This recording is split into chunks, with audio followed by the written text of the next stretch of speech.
Hello, this is Daryl Rademacher. I'm with XCP Corporation. We're going to be demonstrating to you our 5002C and how to take it through the different steps, taking the dispensers in and out, about the bill acceptor, programming, and all the details on it. When you first receive it, it's locked like this. The key, numbered keys, will be attached to the power cord. Turn it, and you keep turning it until you feel it opens. It's a really long block.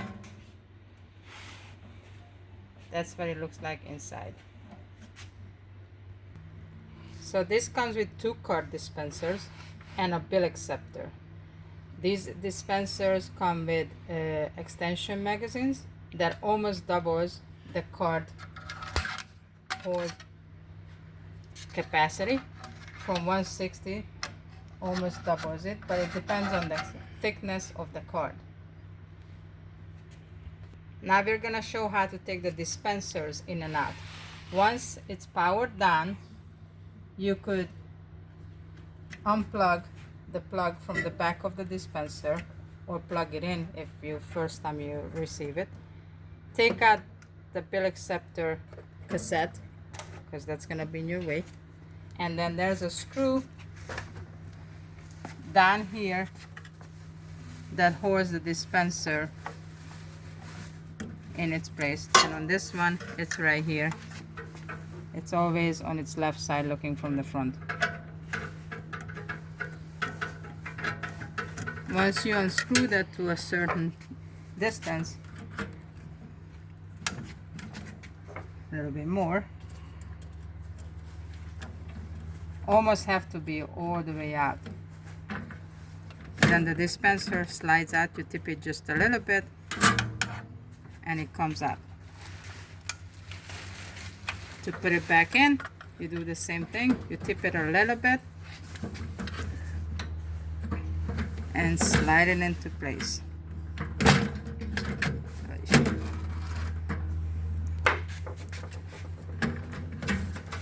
There's a track that it has to follow to be able to go in. With the bottom of the dispenser. Put it in, tip it.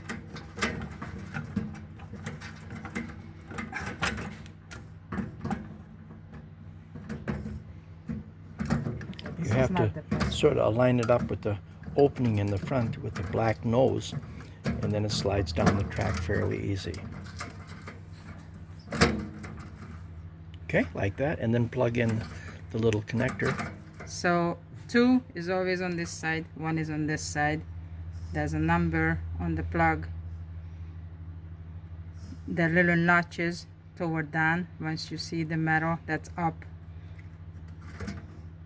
plugs in. Now we're gonna talk about the dispenser settings.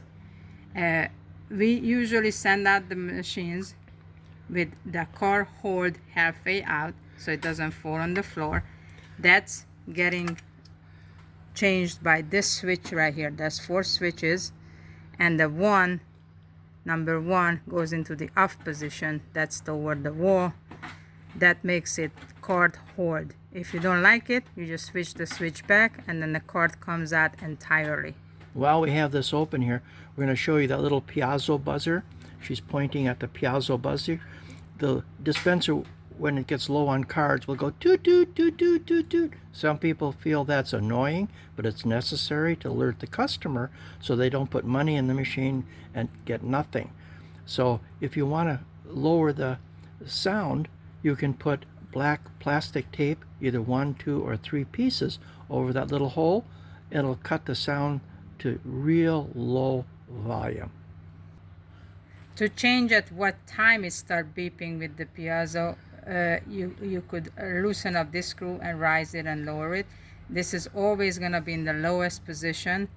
That's about 20-25 cards when it starts beeping to get close to empty. If your card height is different and you see more than 1 card comes out, meaning thickness of cards. Thickness of cards.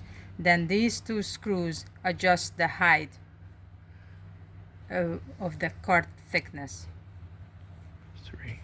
To adjust to very thin cards, you have to loosen up these and these 2 screws here to adjust this whole setup up and down, obviously down for very thin cards, before you adjust these screws. To change the programming on the board, meaning it goes by prices, there's a programming board in the back that has a plug on it, and that plug goes instead of this plug right there, meaning you unplug this and plug this on, and then you could set it, and you see the setting changing on the front when it's powered up. The instruction manual goes detailed step by step how to set prices, read meters, etc. Okay, go ahead.